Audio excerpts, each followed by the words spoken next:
Officer just walked by and said they're going to start shifting things and moving things as they continue looking for this person. Let me step out just so you can take a look at what we're seeing. Again, we're on 13th Street.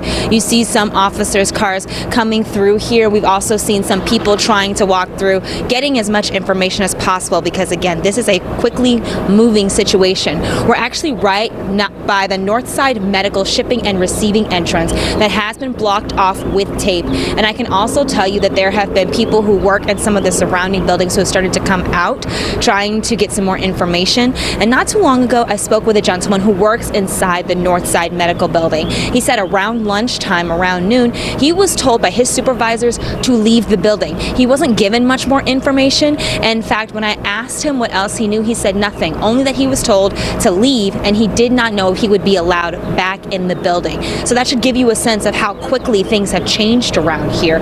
Again, there are some people from some of the surrounding buildings walking around as police are trying to redirect things and move their perimeter in their continued search. An officer did speak to me not too long ago. He said that we should anticipate getting information soon, but right now officers are really trying to move things around and keep them contained so everyone is safe because, as you mentioned, they are still looking for someone. All right, thanks. You know, I see those people behind you leaving that appear to be civilians, and we just heard from our crews on the ground that Northside Hospital staff are currently being evacuated now. At the same time, police are saying that this suspect is still at large. Yeah, and the prompt from police was to stay where you are and shelter in place, but at this point, an hour in, some businesses might be making this decision to evacuate. Northside Hospital staff being evacuated sticks out to me because Cody Alcorn was reporting that his sources were telling him that Northside Hospital is where this started at their location there in Midtown.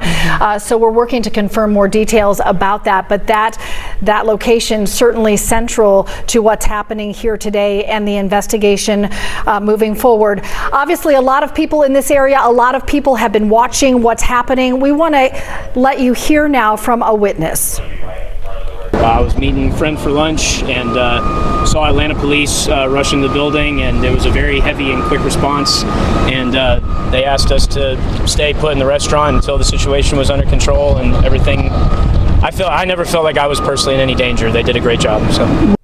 Interesting to have that perspective. We've been talking about people who may have just been in the area for lunch, and obviously he has left the restaurant now as police continue to look for the shooter. You know, interesting to hear from our crews that are spanning a couple of city blocks, so a lot of different perspectives, but overreaching, the message being that police are sort of methodically going building to building and searching. We've used this term needle in a haystack, and as you see this live image here from our 11 Live Sky Tracker, that reinforces that notion because you look at each window representing an office building, a condo, and every one of them having dozens of floors. There are just so many places to hide and try to wait this out, and you wonder what intel police might be getting at this point to try to zero in on a location for this shooter that we can now confirm took the life of one person, injured 4 others, now being treated at the level 1 trauma center, Grady Hospital.